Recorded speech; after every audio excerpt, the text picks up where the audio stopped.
Chamber and remotely to Microsoft Teams. Please ensure your microphones are off, and before we begin, I will ask Councillor John Mackay to lead us in prayer. At the end.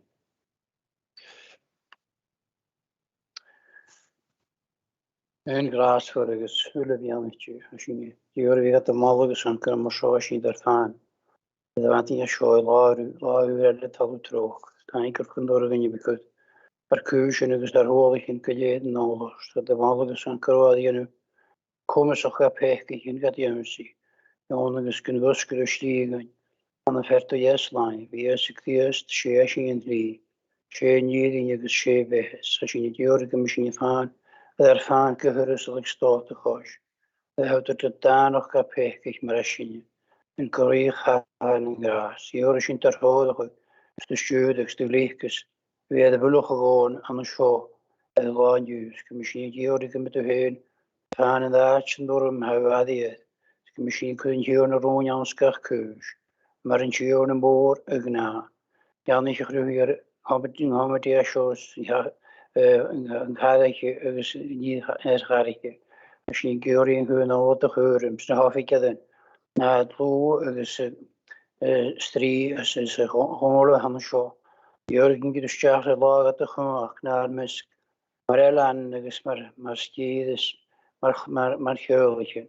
Je moet dan aan gloedig, dus je moet te heren neven. Dus je niet doen, als je loost, wat de spirit naar mis. Pianist Mario. We als je niet kan, dat ledash. Ach, Joris, je niet tanker kruis ariolen. Dat is een goede keus. Joris, je moet de commodar in je nisje. Heel landjuis. Je moet gewoon niet eens hier een rooi naar keus. Het is een trokken door. Maar naar pech is graag eerst. Amen. Dag, Bertien.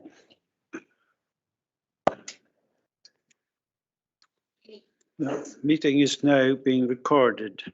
You will all be well versed in the conduct of the meeting, but I will remind you of the following. If you are a member of the committee attending remotely, please leave your camera on and your microphone off.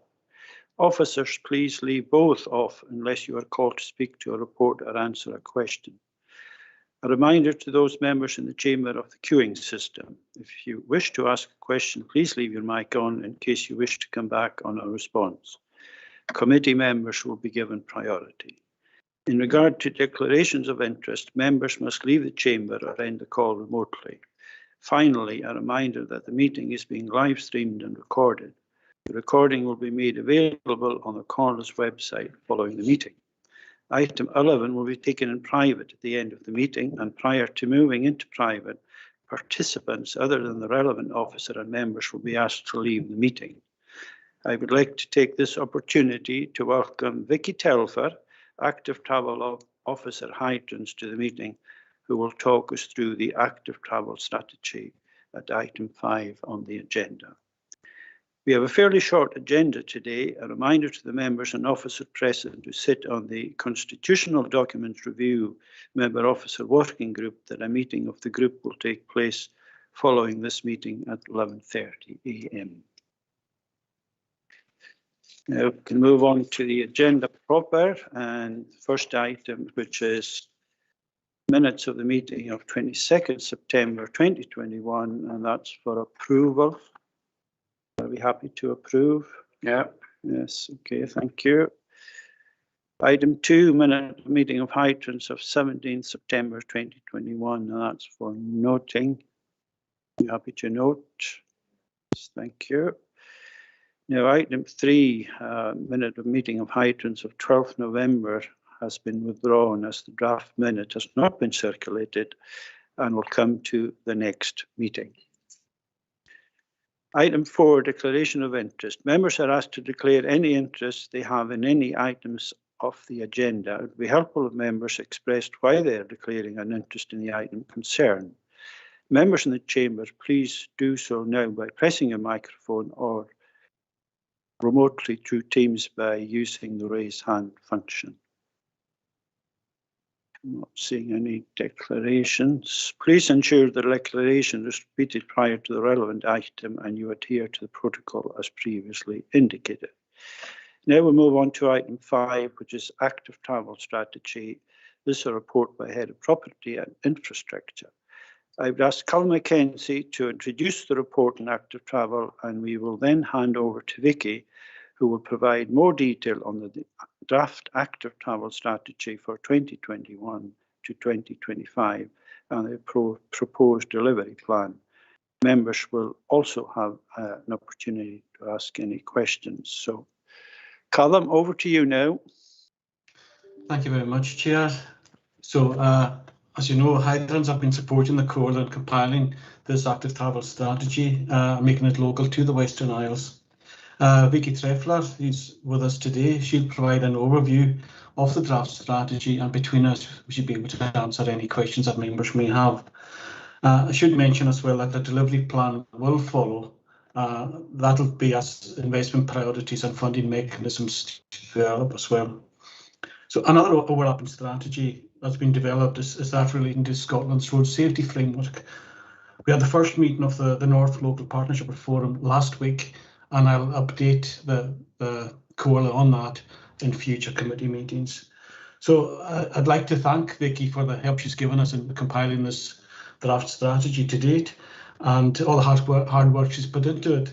So without further ado, I'll just invite her to give you a further overview of the draft strategy. Vicky. Morning, Vicky. The floor is yours. Good morning. Thank you very much. Am I able to share my screen? I could give you something to look at that's not my face. Let's see. Okay, so you should be able to see the first page of my PowerPoint with some kids on bikes. Yes, we're seeing it's sunshine in North Uist, I think, Vicky. Yes. Okay, so thank you for inviting me along today. So all local authorities in Scotland have been encouraged by the Scottish Government to develop an active travel strategy which outlines their approach to increasing the number of active travel journeys in their region. The wider policy context leads us from the Scottish Government's, oh, sorry, that's the wrong one. The wider policy context leads us from the Scottish Government's active travel framework to Hightrans regional active travel strategy and onto the Outer Hebrides local transport strategy and this active travel strategy. Active travel is an important element of the local transport strategy, and census data indicates that almost a quarter of households here do not have a car available at home. Hightrans supported the Comhairle to begin developing an active travel strategy back in 2018, and the work that we've done with officers this year completes that work. So having an active travel strategy ensures that the benefits of increasing active travel are framed, planned, funded, delivered and measured in a structured way. This strategy will be the framework under which active travel can be delivered by providing clear objectives, a positive environment for a partnership working, a structure for community involvement, a delivery plan and a way of monitoring impact. The Outer Hebrides Active Travel Strategy sets out the policy context for active travel and the current situation in the Western Isles. It sets out the objectives for active travel in a community-based context. It proposes the use of the local transport strategy objectives for prioritisation and appraisal of interventions, and it emphasises working in partnership with communities and other partners who may have access to funding sources not available to the Comhairle to deliver the strategy.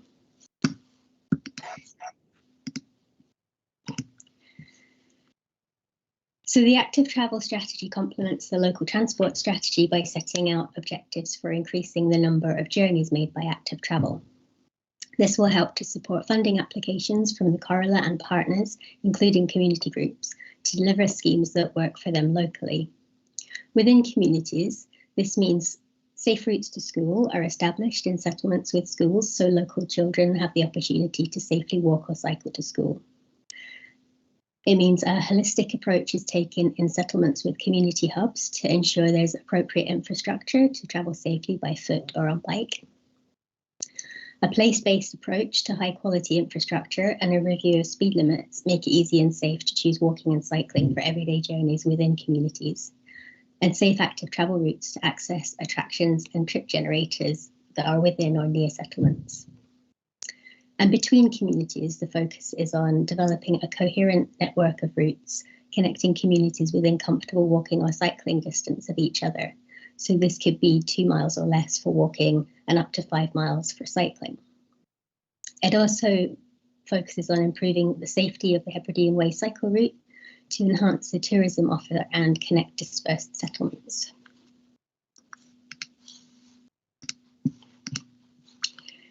So following consideration by this committee, it's proposed that the draft active travel strategy is finalised by the end of this year and followed up by the development of a delivery plan in early 2022. The delivery plan will be a live document identifying targeted interventions specific to each island to enable communities and other partners to deliver the aims and objectives of the active travel strategy. This will involve consultation and master planning in targeted local areas, focusing on delivery of the active travel objectives. With the increased funding promised through the cooperation agreement between the Greens and the SNP, there should be more opportunities in years to come for delivering active travel projects across Scotland. And having a strategy in place will put yourselves in a strong position to take advantage of that. Hightrans will support the Comhairle to develop the delivery plan based on the needs and requirements of each community in consultation with those communities, and a monitoring plan will also be developed to track progress. There's funding available from the government's Smarter Choices, Smarter Places programme and from Hightrans to support this work.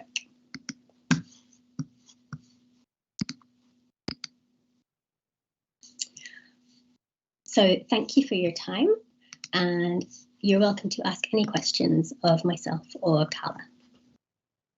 Okay, thank you very much, Vicky. Do we have any questions from members for Vicky or Callum? Councillor Dobson. Yeah, good morning. Thank you very much for that introduction. I'm just one of the things there relating to for children to travel to school in a safe environment. I know some years, practically a decade ago, it was our local authorities employed active coordinators to introduce cycling and walking to school.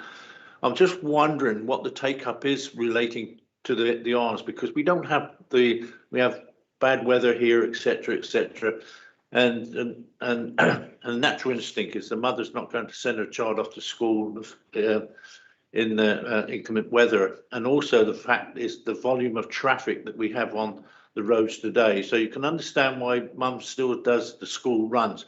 I'm just wondering how we're going to get into the inroad of this to try and get the children active. Thank you. There you are, Vicky. A simple question for you. Sorry? No, I was talking to Vicky, actually, Keith. Thank you. So in the draft strategy, I included some baseline data, and there's a thing called Hands Up Scotland, which is a survey of school children across Scotland. So I've put in the figures for the Outer Hebrides and also for comparison the figures for Scotland, Orkney and Shetland for walking. Well, it covers all modes. But the average number or percentage of children walking to school in the Outer Hebrides was 9.7% in 2020, which compares to 29% in Orkney and 23% in Shetland. And the number of cycling was very low. It was only 1.6% in the Outer Hebrides, whereas in Orkney it was 3.4% and in Shetland it was 5%. So there's definitely scope to increase those numbers. And I know that Bikeability, which is the bike training programme, is available in all schools in the Outer Hebrides now. Councillor McCormick. Thank you, Chair. I'm not a member of your committee, and I'm very grateful to you for allowing me to sit here this morning. I wonder, Vicky, if you've had any engagement with the Point and Sandwich Coastal Path Committee, who are currently working on creating a trail round all of Point and Sandwich, and there is quite a bit of work being done already, and progress in the immediate future is looking very positive. Have you been in touch with them? I have, or at least the Community Council has been in touch with me asking for assistance to have a kind of overview of walking and cycling routes within the community. So I have funded a local consultant to work with them over the next few months to sort of draw up a plan of what it is that they want to achieve. So that's the Community Council in Point, not the Point and Sandwich Trust. That's the Community Council. Yeah. Are you suggesting, Angus, that they should get in contact with Vicky or vice versa? Possibly. Yes, I think it would be useful, Vicky, if you could engage with the committee that's actually creating the paths. I mean, I'm very pleased that the Community Council are taking that initiative. But there's a lot of work being done already, and I wouldn't want there to be duplication of effort. No, and it would be good to join up what everyone's doing. Okay, we'll make sure that happens, Angus. Councillor MacLeod, Kenny John. Thank you, Chair, and thank you for the presentation, Vicky. I'm not sure if it's for Vicky or for Callum, really. I mean, we're all aware of the difficulties in finding capital within our own capital programme to put to anything, and the huge backlog of repairs and maintenance that exists. I'm very keen that we look at every opportunity, and as Vicky has said, having this strategy in place will certainly put us in a good position to draw down on any opportunity funding that may become available. But nevertheless, I'm not quite sure how much funding is likely to be set aside for this, for us to, or for community organisations even to access. And will it still require an element of contribution from the Comhairle's capital going forward? Because that is very tight indeed, and it would be a shame if we were not able to take advantage for that halfpence worth of tar. Thank you. So for you, Colin, you want to answer that? I'll come in, and if Vicky wants to add to what I have to say. I think with the previous example of say the Point Community Council and the Point and Sandwich Path project, that's examples of where there's different views coming across as to where the priorities would be for creating such paths. So we've put the community groups in touch with Hytrans and with Sustrans to look at what the funding opportunities may be. Now, I believe that initially some of this development work or the initial design work could be up to 100% funded. It's then, as these projects are then developed and prioritised, that would then go to the various funding bodies. And you may find that community groups have a better opportunity of getting match funding than the Comhairle does. But I think these percentages of match funding, it used to be 50%. I think for some of them now it might be up to 80%. Vicky can maybe correct me if I'm wrong there. I think in some cases it'd be prudent as well for the council to have some form of match funding to look at specifics. It may be specific road safety issues we want to deal with, or routes to schools. And that's why having the strategy, having the community consultations and working with community bodies and that's where we're going to find the benefit. So a bit of a long answer to your short question, Councillor MacLeod, but I think it would be prudent for us to look in the future to have some form of match funding available. But if we can make more advantage of where community groups get money and from the likes of the other funding bodies, I think we stand a good chance of making some improvements across the islands. I don't know if Vicky wants to add anything to that. Yeah, I would just add that the match funding doesn't have to come from council budgets. So if the application comes from a community group, for example, they may have access to wind farm money or development trust money that they can use as match. Some of our local authorities are using their cycling, walking, safer routes money, which comes from government, and they use that as match funding for other sources or for Sustrans funding. And Sustrans will fund projects at 70% now, so maybe only the other 30% needs to be found. To answer your question, Councillor MacLeod. Thank you very much for that. If I may, Chair, I'm sure Mr Mackenzie will be disappointed if I didn't ask again, is there any opportunity for the Barvas Brew footway that was previously earmarked for this very kind of project, but due to, I think, time constraints and other reasons, it didn't progress. Whether there's opportunity for it to be reviewed again in the context of what's likely to become available, and even the improvement programme that's being planned for the years ahead. Mr. Mackenzie? Yes, we are currently reviewing that project. One of the issues that we do have is that the specifications required by Sustrans currently for such footpaths on walkways are much higher than we can actually afford or is practical to do. We are in dialogue with Sustrans over that specification to see if we can run pilot projects in rural areas so that the infrastructure we're putting in is more proportionate. We haven't been successful with that yet. We're keeping on that case, but I'm hopeful that we can develop that specific footpath either along the current funding mechanisms or even through the Levelling Up Fund as well. So again, short answer to that question, Councillor MacLeod, is yes, we're actively pursuing that as a current scheme. I'm going to let Councillor Alice MacLeod in first. Thank you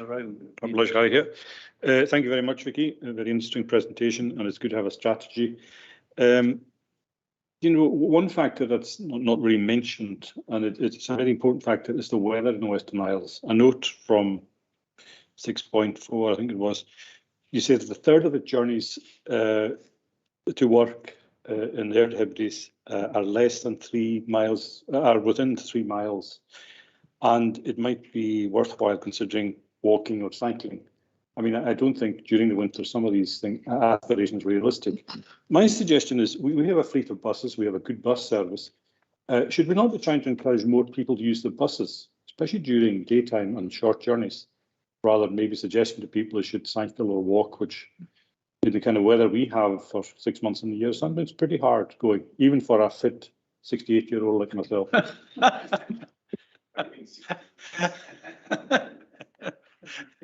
Maybe physically fit.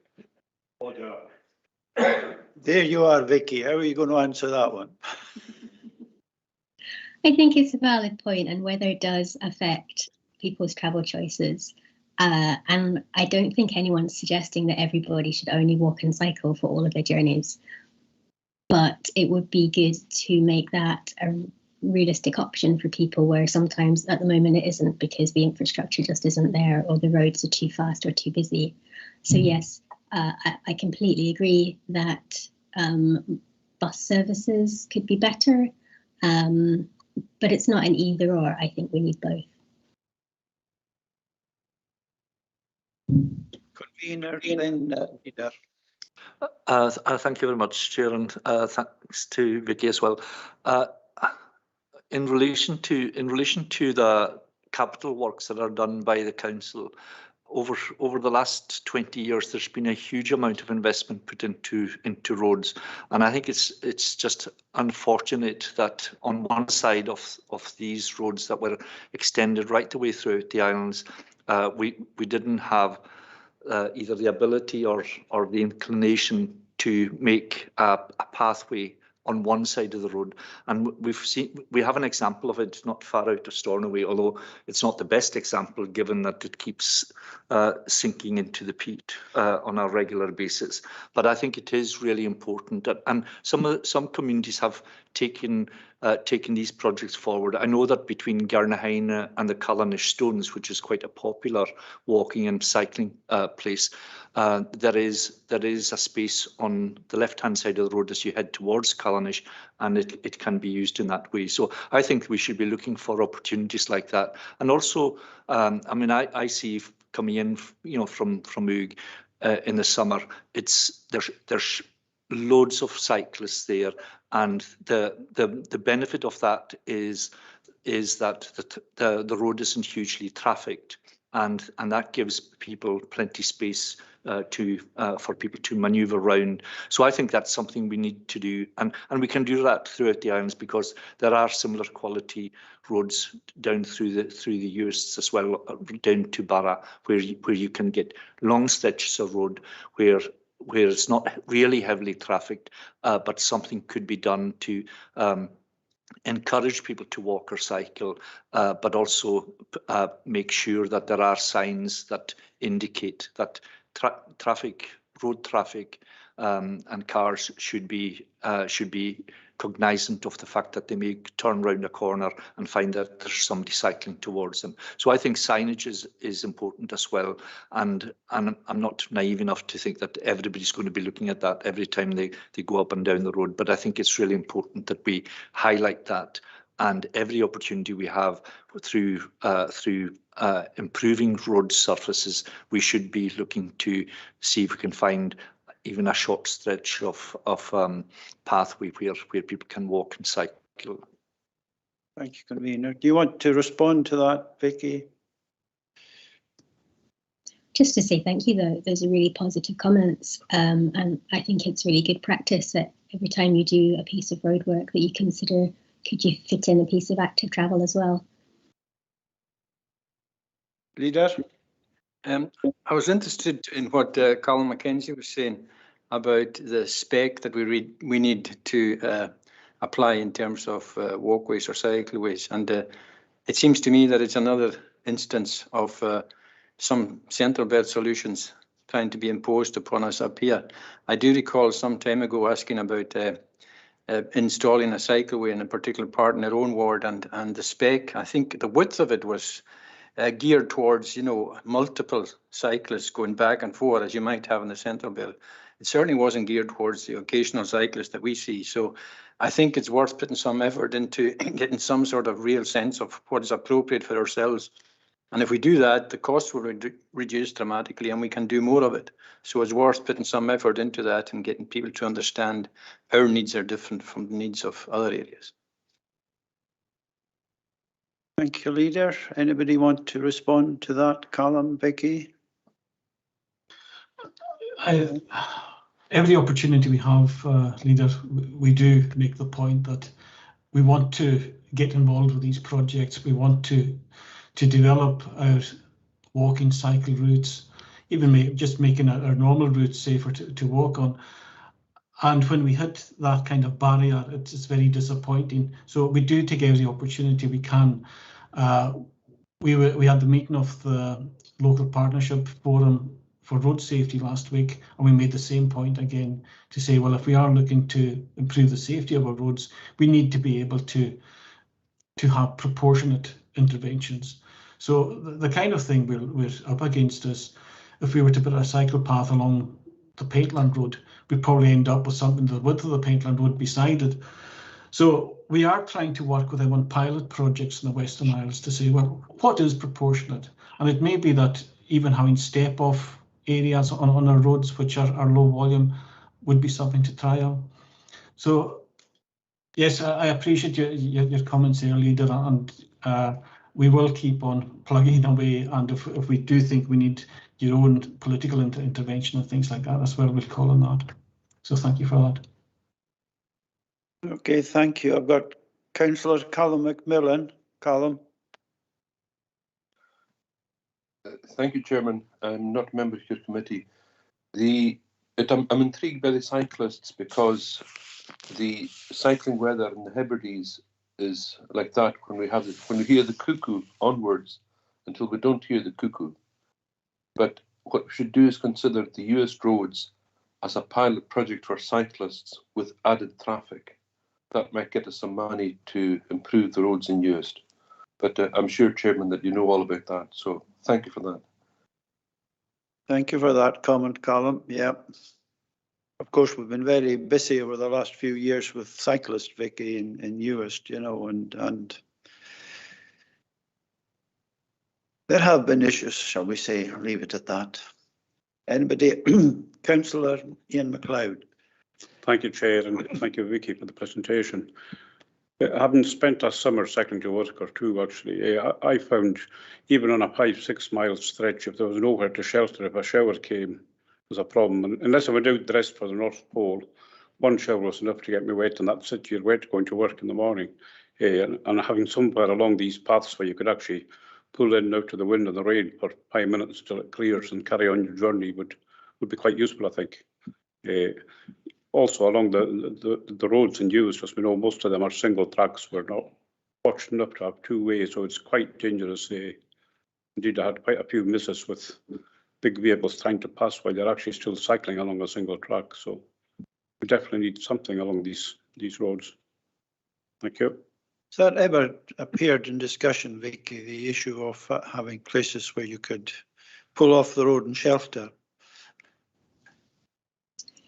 It has come up certainly in discussions that I've had with designers in Sustrans. So shelter of a route is one of the things that they think about in design, and they usually think about things like planting to break up the wind and provide a bit of shelter.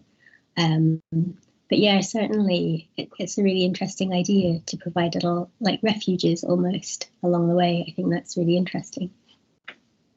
Yeah, I mean, it's in use. You see cyclists sheltering in the bus shelters quite a lot, having their sandwiches, you know. And I know Councillor McNeil is putting up bus shelters primarily for that purpose in South Eust at the moment. So yeah.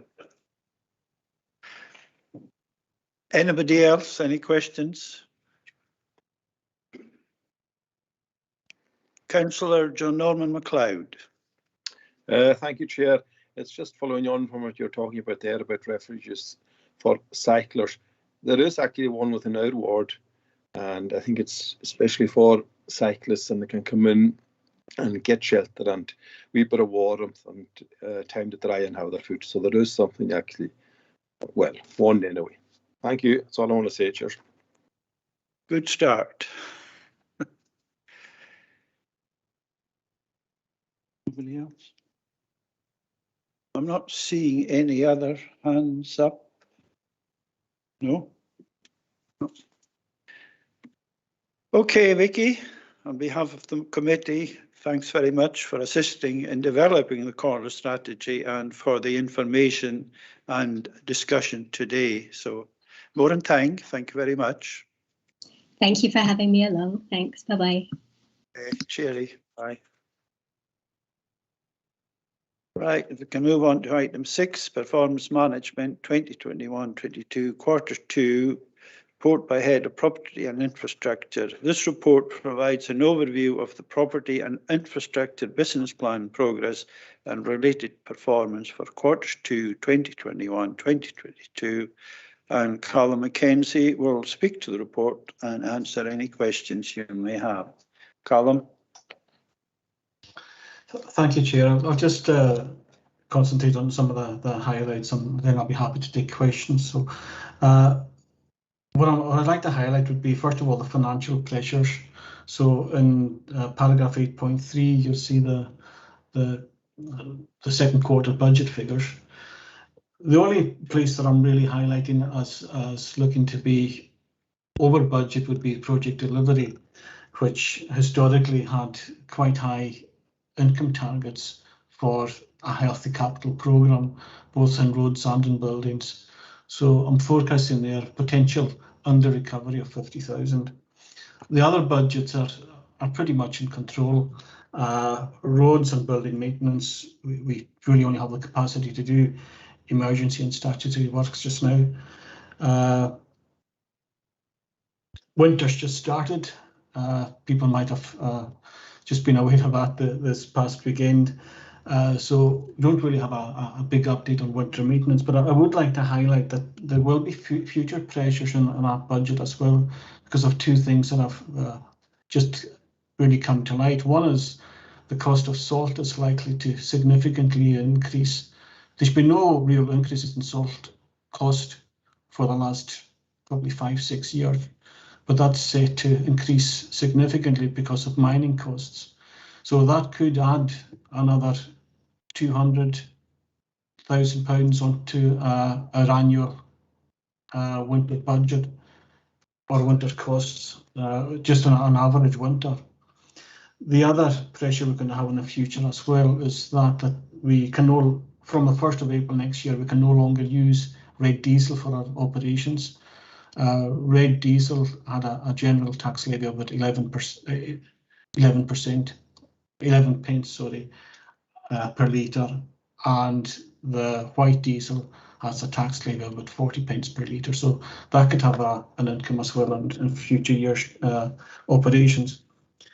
On operational matters, the IT services team have been busy supporting services with home and hybrid flexible working.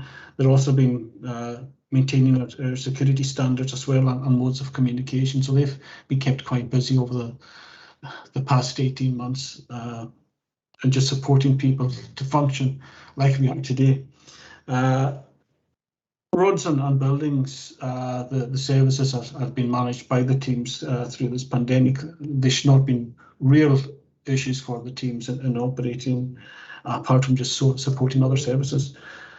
And there are concurrent reports on marine services, which the Harbour Master will talk to. On capital, Burnilla Bridge is nearing completion. It'll be opened officially on the 15th of December. We've been allowing large vehicles over there now by appointment, and we were meant to surface there last week, but the weather put that off. We hope to do the surfacing this week.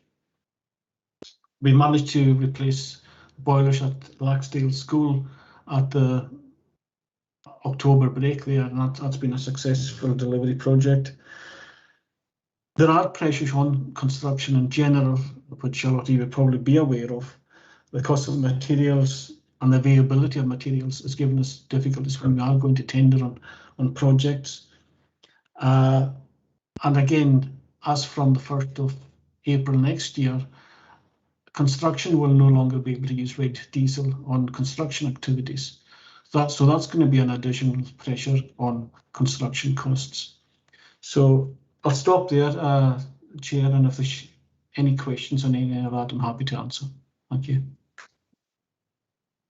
Any questions?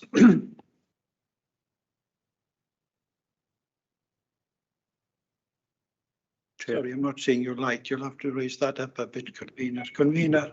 Thank you. Just very briefly, I know that Callum spoke about the salt, and I just can't understand why the mining of the salt would go up in price given how basic a process it is, and why that should change because of the pandemic is beyond me, to be perfectly honest, because presumably we're going to the same source as we have, and it's then loaded onto a ship and delivered to wherever it's required. So I don't understand why there should be significant additional costs to the mining process, because it's been the same for many years. Mr. Mackenzie. I'm sorry, Convener, I can't give a better explanation on that either.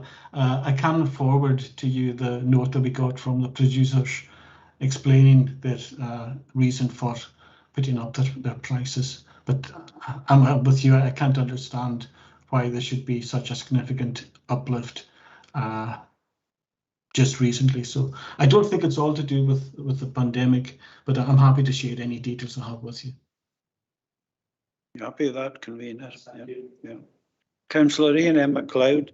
Thank you, Chair. Yeah, I'm just kind of intrigued with the red diesel. I know, having looked at some of the regulations, I would have thought the authority for non-commercial use would be exempt from this regulation. Mr. Mackenzie. Again, I'm happy to share any information I have on that with you. On construction processes, there is a desire by the government to incentivise the construction use and the non-agricultural use of red diesel away from fossil fuels and alternative fuels. I'm not seeing alternative fuels which would be at a comparable cost or availability locally that's going to actually immediately replace red diesel. So unfortunately, we're just going to see a cost increase as from the 1st of April. But again, I'm happy to share any information I have on the basis for the restriction or what will be a permitted use of red diesel in the future with you. Councillor MacLeod, are you Yeah, happy with that? I don't disagree. The construction industry will have to go to white, but for commercial, non-commercial operations, there's still an allowance for red. But I think it was at after the last meeting, I shared with you some details on HVO, hydrogenated vegetable oil, which is an alternative to what they call a drop tank solution. Anything that runs on red diesel at the moment can run on it straight away with no alteration, and it's something like a penny a litre dearer than red diesel at the moment and 90% less carbon. Did we go anywhere with that, or? Mr. Mackenzie?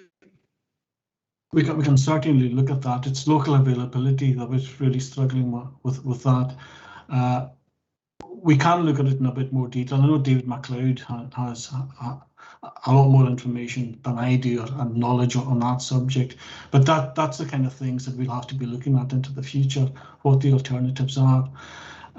We did get an update as well recently to do with availability of materials, and that vegetable oil that you were speaking of, that can suffer as well with availability depending on growing seasons.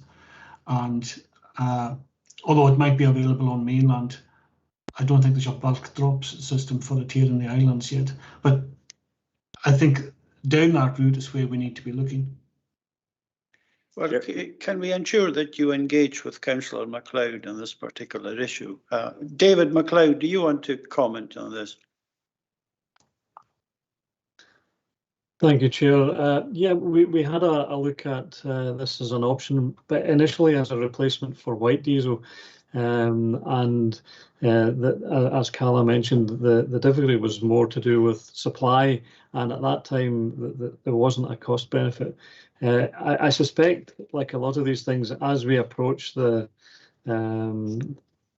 change from red over to white diesel, there will be opportunities, and although there may not be a bulk availability for this material, this vegetable oil-based alternative at the moment, then as we get closer to the deadline, then these things may become available to us. At the moment, they're not easily available. You would have to order a specific tanker, and the costs of doing that are disproportionately high for us compared to the mainland.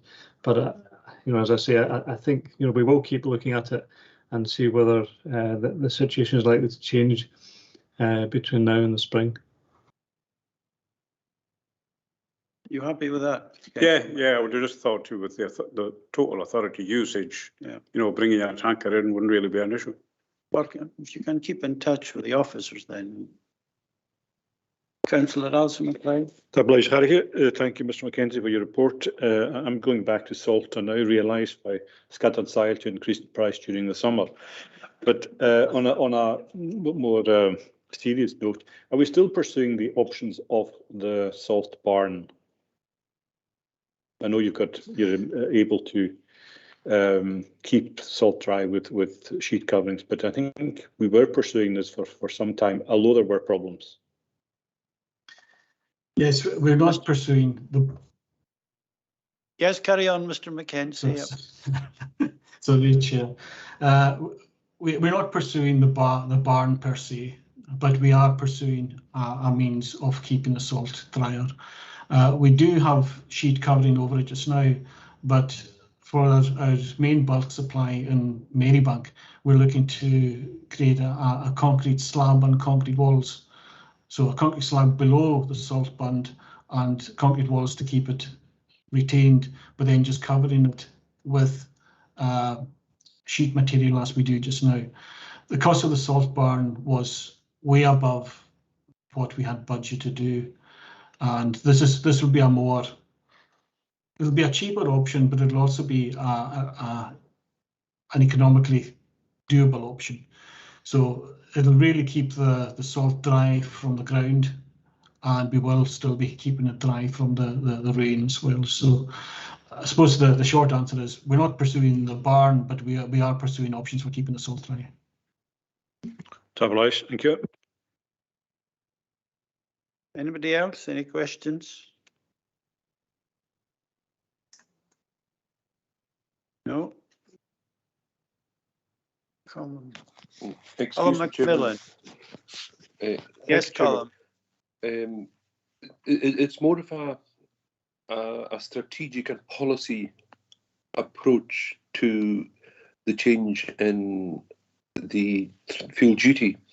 And is there any opportunity to look at the fuel duty over a year and the lifetime of a vehicle over a decade, and then to see if we can assist contractors or seek a funding to get vehicles which would then tie into the proposed hydrogen facility, so that we decarbonise completely our road haulage and vehicle fleets for all council work. Could that be even looked at? Because it's something that when we hear Mr. Cunningham's proposals and all of the work that might come off there, is there any way that the council could take a leading role so that we look to have carbon zero vehicles operating even the salt run? I know that the capital cost would be exorbitant and prohibitive, but over the course of the life of the service of that vehicle, could that be considered? And similarly for the waste collection vehicles. It's just something that if we could look at the policy at this stage, even to start talking about it, and if that could be included, and so that there's a cross-departmental approach to see if we can find something of a solution. But I'll leave it at that. Thank you, Chairman. Mr. Mackenzie or Mr. MacLeod, do you want to respond? I know myself and Mr. MacLeod have had some discussions on this. I don't know either if you want to comment. If I come in first, then Chair, thank you, and then again, David has far more knowledge, experience on this than I do. But from a service perspective and a net zero perspective, the strategy that Councillor Macmillan is referring to is what we're looking at right across our services. So what are the opportunities to go zero carbon? And Mr. MacLeod and I have been discussing opportunities, whether it be for the gritting fleet, whether it be for the refuse fleet.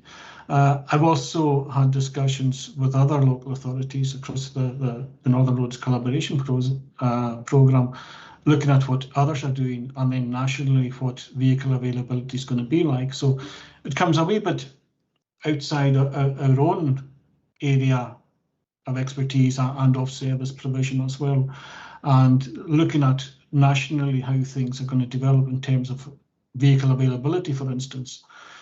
I know we're having difficulties just now even procuring new surface dressing plant, and that's a national problem because people are not building what we need. So that's one example of where working across other authorities is actually helping us. But the answer to Mr. MacMillan is yes, we're actively looking at all these things just now strategically as to what things will be like in the future and what the alternatives for us. But Mr. MacLeod will be able to answer a lot more detail and knowledgeable on the vehicle situation than I can. There you are, Mr. MacLeod. You're set up now. Thank you, Chair. We are looking at all opportunities to decarbonise our fleets across the board, from the smallest car right up to our largest vehicle. As part of my own performance management report, which is coming up next, I'll give you an update on where we are with waste. But there are opportunities that are not quite available to us yet, particularly to do with hydrogen, because we don't actually have any significant local production capacity as yet. Once that comes on stream, hopefully aligned with significant reduction in the cost of hydrogen vehicles that's anticipated. It's not here yet.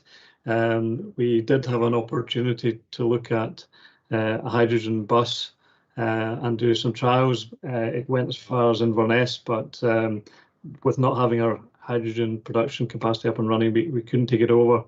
However, although there was an opportunity to get Scottish Government funding, which sounded quite attractive initially, at £230,000 grant towards a replacement bus, there was still over £100,000 shortfall between the cost of a standard diesel-powered bus and the hydrogen fuel cell bus, even allowing for the £230,000 grant.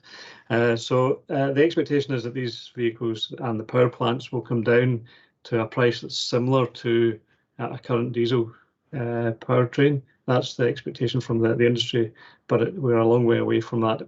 By a long way away, I mean in terms of it may only be 2 or 3 years, but in terms of price at the moment, we're a long way away from that.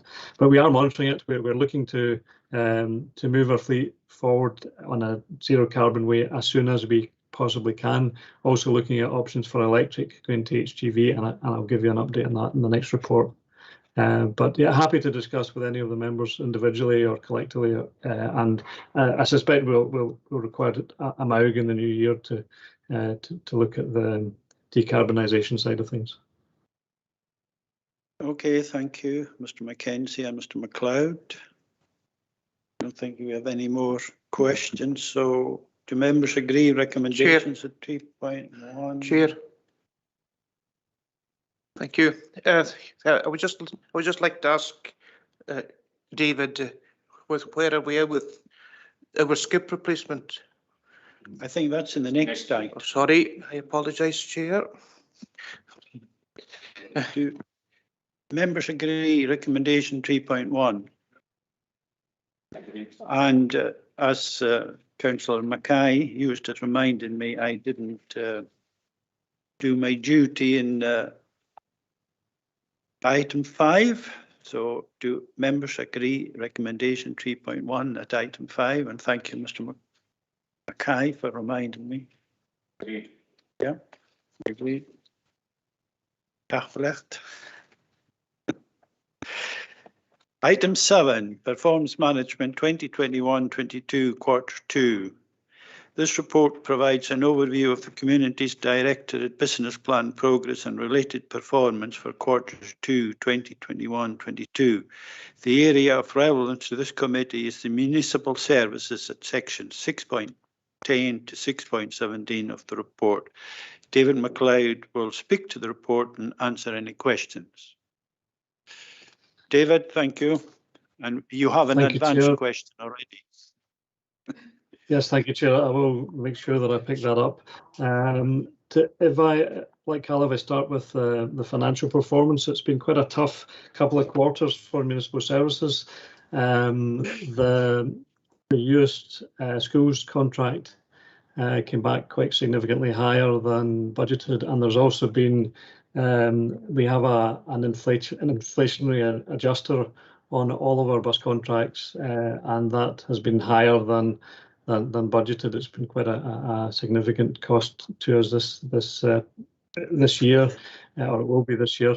Our landfill tax, we've maintained the 10% waste to landfill increase from the whole of the last 2 quarters. So we're 10% higher than the same period in 2019, which is pre-COVID, and that has an impact on landfill tax. And there has been also cost of fleet management and tip maintenance because of that.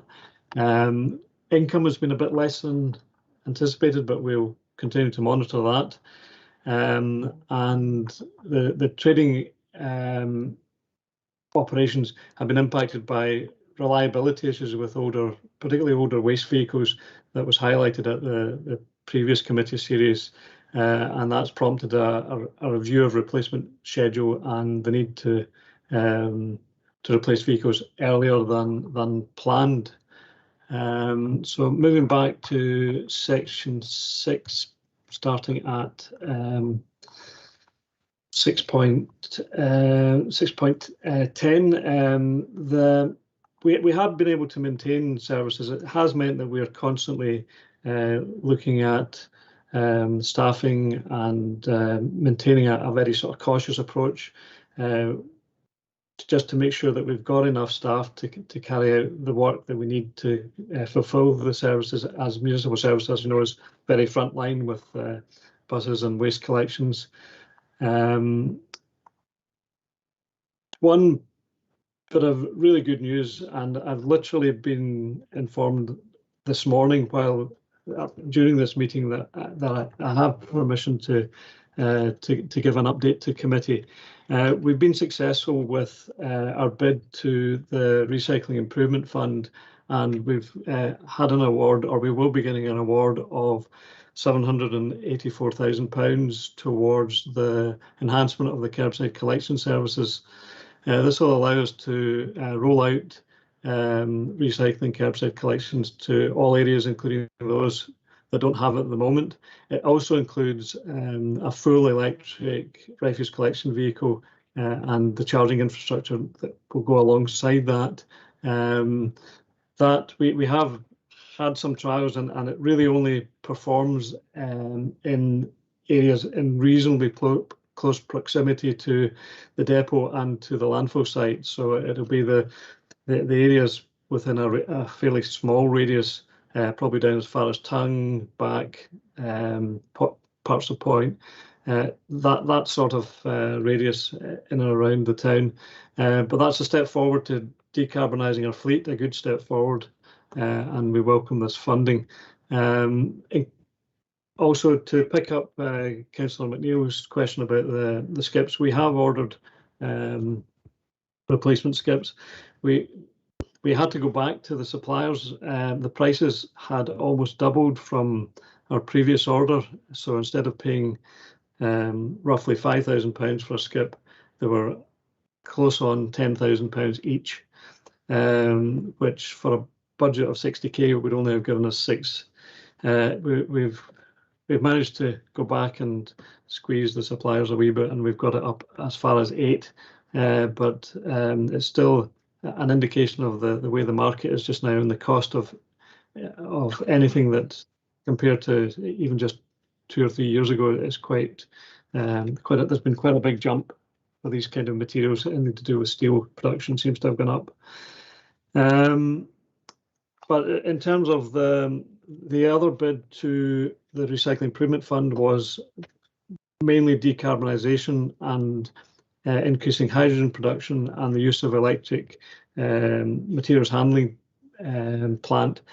That bid is still on the table in terms of it hasn't been accepted nor rejected. They like the feedback is that they like the concept, and but they're looking to see whether it could be funded from a non-waste source, because it is purely decarbonisation. I'll just wait till I get an update from that before I report back to the call on that.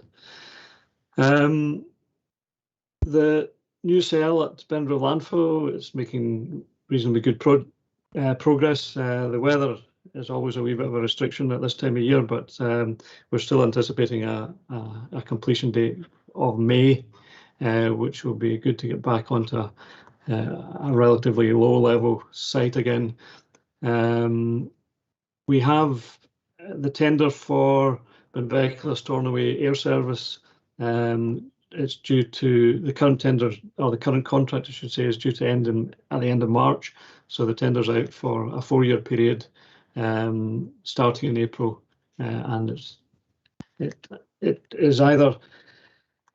I haven't checked today whether it's actually on the portal, but it's due to be on the portal. If it's not already on, it'll be on within the next couple of days. Happy to take any questions. Thank you very much for that, David. Good news on the 800,000, and well done on that. I'll have to put more funding applications your way in the future. Councillor McNeil, are you happy with that response? Yeah. I think I had Councillor MacDonald first over in the corner. Thanks, Chair. Norrie McDonald, Skidrow. I'm not a member of your committee. Some of my colleagues previously asked with regard to the link to Bernera, it may have been a bridge too far for Arnish to tender for some of the work over there. Would they be able to maybe downscale and, if they're taking on apprentices, possibly build a skip for less than £10,000? David, skip building in Arnish. Yeah, thank you, Chair. We have approached Arnish in the past for skips to give us a. We have actually included them in the tender. The price was 300% higher than the skip manufacturers, who are obviously geared up with jigs, etc., to be able to turn these things out fairly quickly and efficiently. I think it's a completely different standard of industry, and in terms of cost profile, it's maybe not attractive to the likes of oil production companies. That was the only conclusion I could make. Chair, if I could just, on the Recycling Improvement Fund, we've been asked not to publicise this until after the official announcement on the 6th of December. So just for members, just to bear that in mind. We have to delete the recording, do we? I have been given permission to discuss at a committee, but I think just no formal press releases from the Corps. Right, you've been warned. Right, Councillor MacDonald. Yeah, thanks for that, David. Grateful for your response. And maybe they're too busy working out how to build a bridge before they could build that skip. A supplementary question, David. I'm glad to see the direction of travel with decarbonising the fleets, and looking forward to seeing possibly some electric, or in the future hydrogen vehicles. I was in Aberdeen recently, I saw hydrogen buses, so I'm sure maybe in 10 years' time we'll have a different picture. But in the immediate future, can I ask, is the recharging plant, or the recharging section at the front of the Comhairle here, is that purely for the Comhairle cars, or is it a public facility? I'm not entirely sure. David? Yeah, thank you, Chair. The charging infrastructure at the front of the Comhairle and the one over at the car park across the road are both public access. Okay, now just somebody commented that there was always a couple of Comhairle cars on the recharging site, so I'm sure that's not the case. So you can use it if you want, Councillor MacDonald. There's no Comhairle car. Councillor Ian M. MacLeod. Thank you, Chair. I'm still on skips here. I'm just wondering, these new skips, is there a percentage of them going down to the used depot? Because I know the skips down there in quite a state. They're all going down. Well, they all for the used depot. I missed that somewhere along the line. There's enough in Ness at the moment. And also, I know we're waiting for 2 new book loaders, and hopefully one of them's going there as well, because in the past the practice was to have them in loose and put the old ones down to used, and that's not acceptable. David, are we getting some skips and new lorries and yours? Yeah, yes, Chair. I think in terms of the lorries, we replace the fleet. We don't normally replace a hook lift lorry in Lewis and give the old one to use, unless it's replacing what we call the shunter one that works around the waste plant. But yeah, the vehicles are being replaced across the board, basically. In terms of skips, we haven't got as many skips as we'd like, but they will be distributed evenly. Thank you. I knew you'd be fair, David. Yeah. Councillor Kenny John MacLeod. Thank you, Chair. If I could just take Dave back to 6.12 of the report, where you make reference to the increased waste arisings. I mean, is that an indictment of a failure in the adage of reduce, reuse, and recycle? The amount of waste that's arising, I mean, we're all consuming at an ever increasing rate, and the nature of buying has changed so much.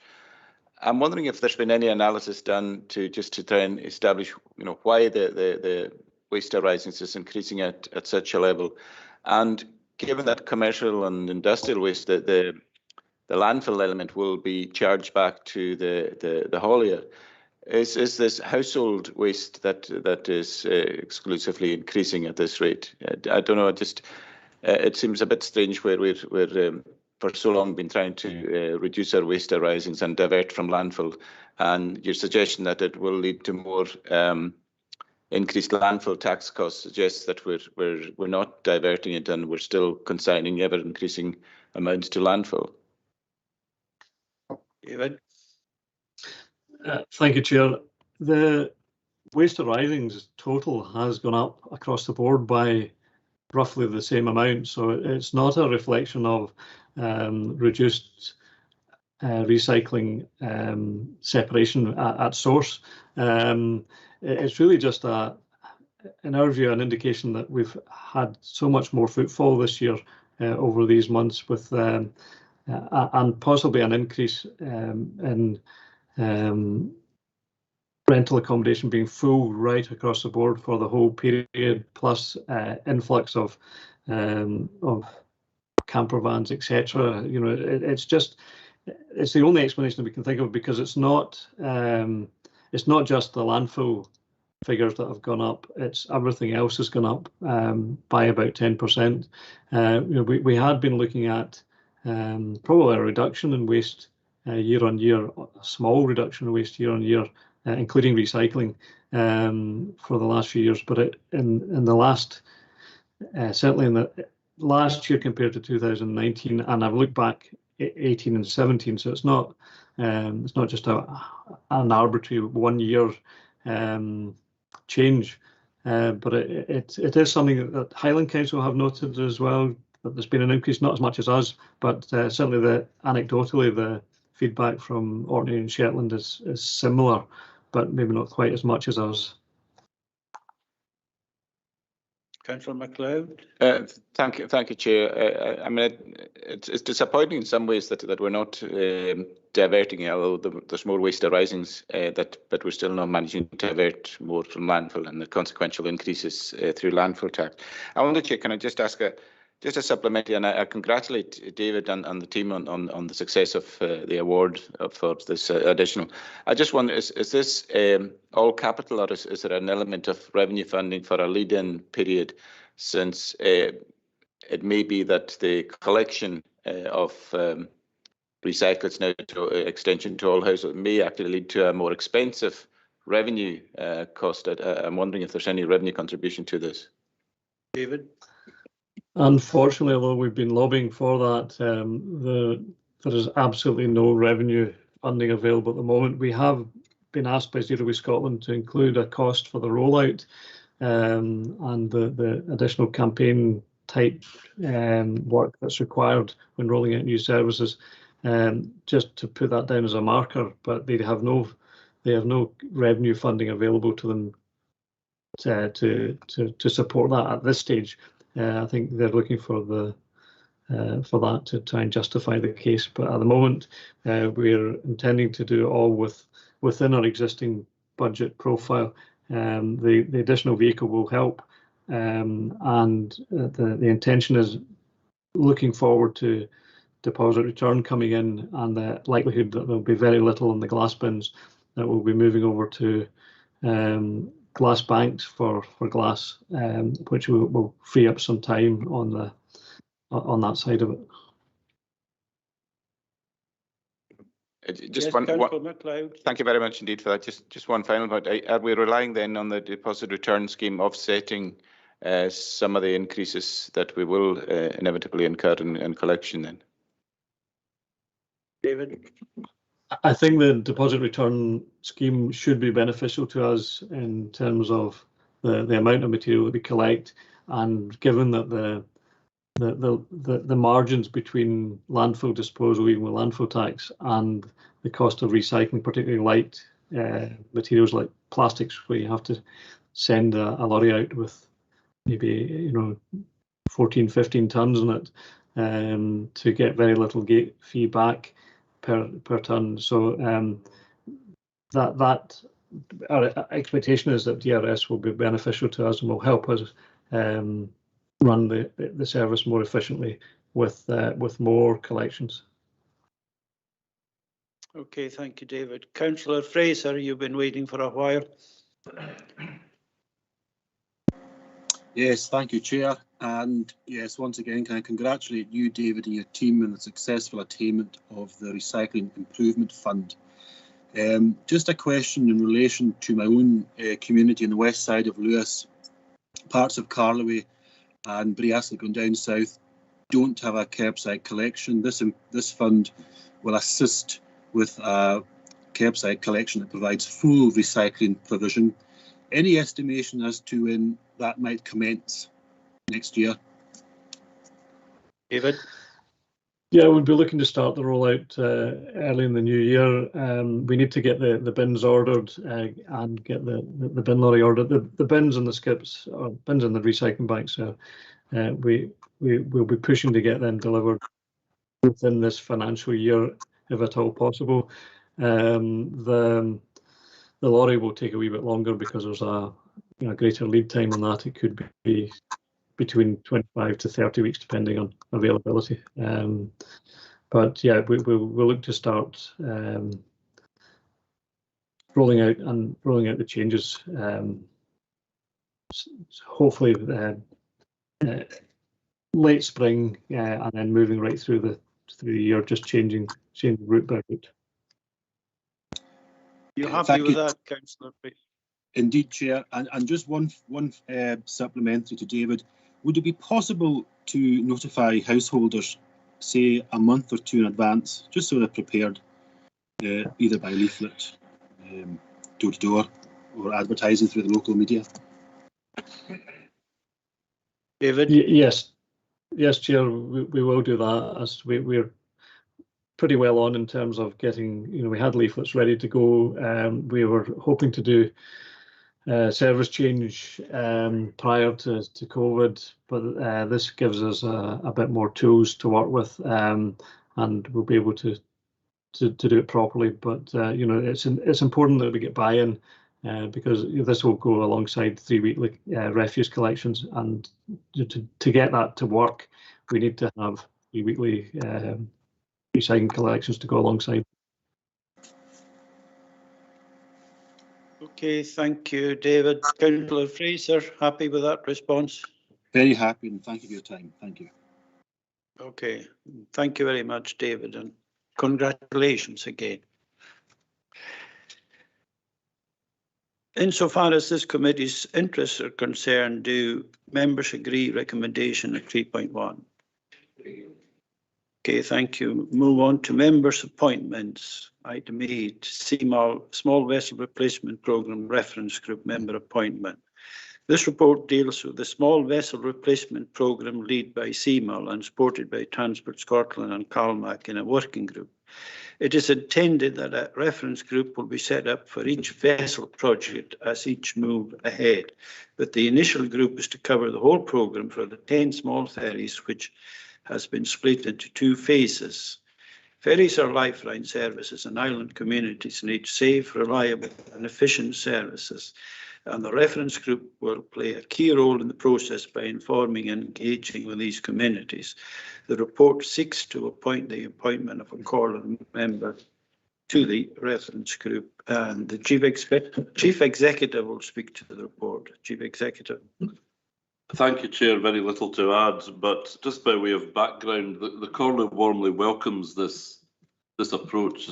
As we all know, we have been calling for many years for the earliest possible engagement in the design, commissioning, etc. of ferries, and involvement in reference groups is where it all starts. We've been looking for this for some time, and we hope this kind of recommendation will be what comes of the review, which I know has been concluded and which government will no doubt publish very shortly. That's the review Project Neptune, it was called, conducted by PricewaterhouseCoopers on behalf of the Minister for Transport, Graham Day. So we'll see what comes back to that, hopefully for the next series of meetings. So this is a welcome step forward. it's of course capable of being extended to other larger ferries as well as the smaller ones. You'll see in phase one there are none of the routes are in the Western Isles, but the point is we as one of the main CalMac customer areas, to say nothing else, are now involved, and that's very good. So we were asked to nominate a member, a representative to the reference group. I wrote round, I think in October, and suggested that the chair take on that role, but that was not unanimously agreed by members, hence the report to you today. So the recommendation is that you nominate a member.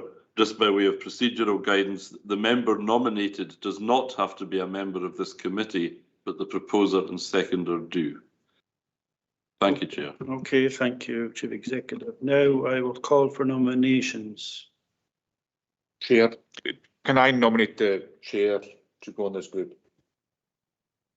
I second that, Chair. Any further nominations? Are there any further nominations? Can I nominate Colin Macmillan, seeing that the chair has enough on his plate already, and that the Southern Isles have 2 ports of entry. And is there a seconder for that? Seconder. Is there a seconder to Councillor McKeever's nomination of Councillor Colin Macmillan?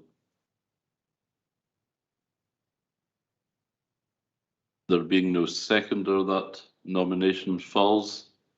Are there any further nominations?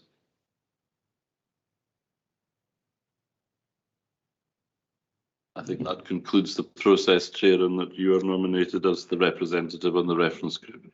Thank you very much, members.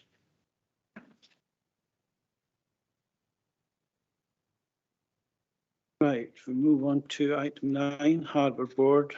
In reference to the 2 following items, I would remind the committee sitting as the Harbour Board and duty holder as defined by the Port Marine Safety Code of our accountability for marine safety and monitoring. The Port Marine Safety Code requires the Harbour Board as duty holder to publish a marine safety plan every 3 years. Appendix 1 provides an update on the 5 management targets of the previous plan 2018 to 2021, and Appendix 2 details the proposed plan 2021 to 24 for approval. Kenneth Morrison will speak to the report and answer any questions. Kenneth Morrison. Morning, Chair. Are you hearing me okay? I'm working off my iPad for the first time, so I don't know whether you're hearing me. Yes, you're loud and clear. Okay, thank you, Chair, for that. Yeah, nothing much to add on this one.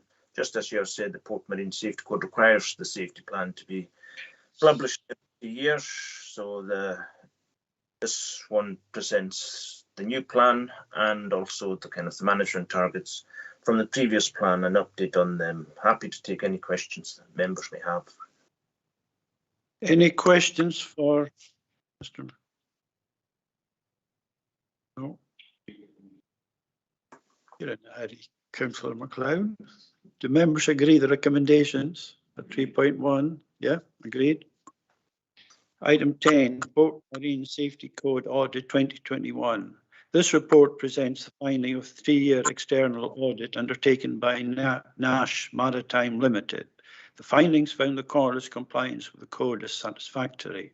As indicated in the report, authorities sought to progress 2 of the issues outlined in paragraph 6.5 and come back to the committee in February. The proposed action plan arising from the audit will also be presented then, which will be subject to regular monitoring by the Harbour Board, along with the outcomes of the internal annual review by the designated person reported to you in January this year. And Kenneth Morrison will provide further details and answer any questions. Do you want to add to this, Kenneth?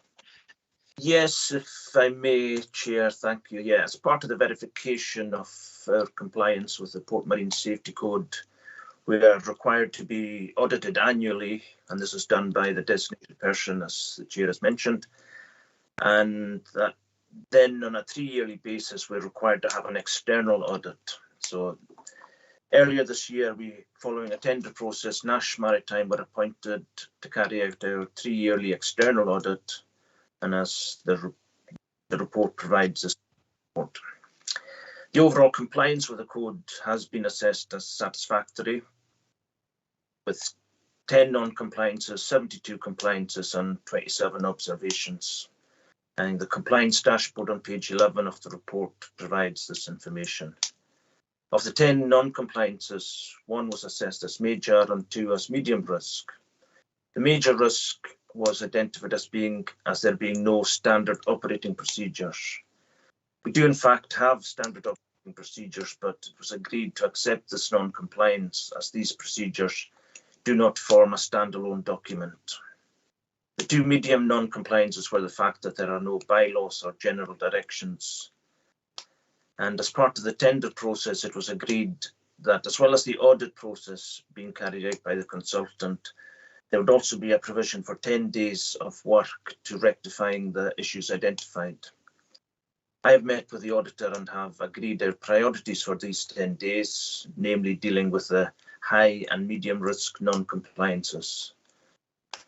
It has been agreed that the first draft of the general directions, which is the medium non-compliance, will be completed by the end of December, and that the standard operating procedure manual be completed by the end of January 2021. And as the chair has mentioned, this will be reported in the next series of committees. Happy to take any questions members have. Okay, thank you, Kenneth. Any questions from anybody?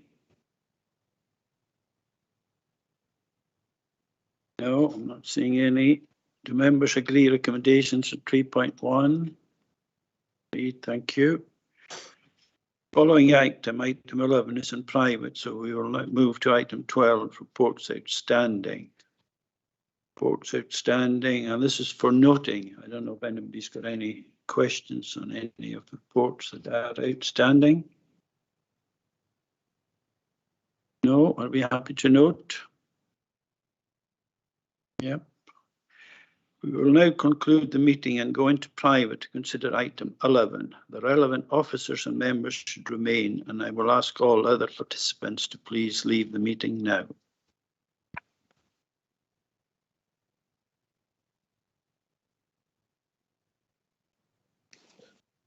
Excuse me, Chairman, it's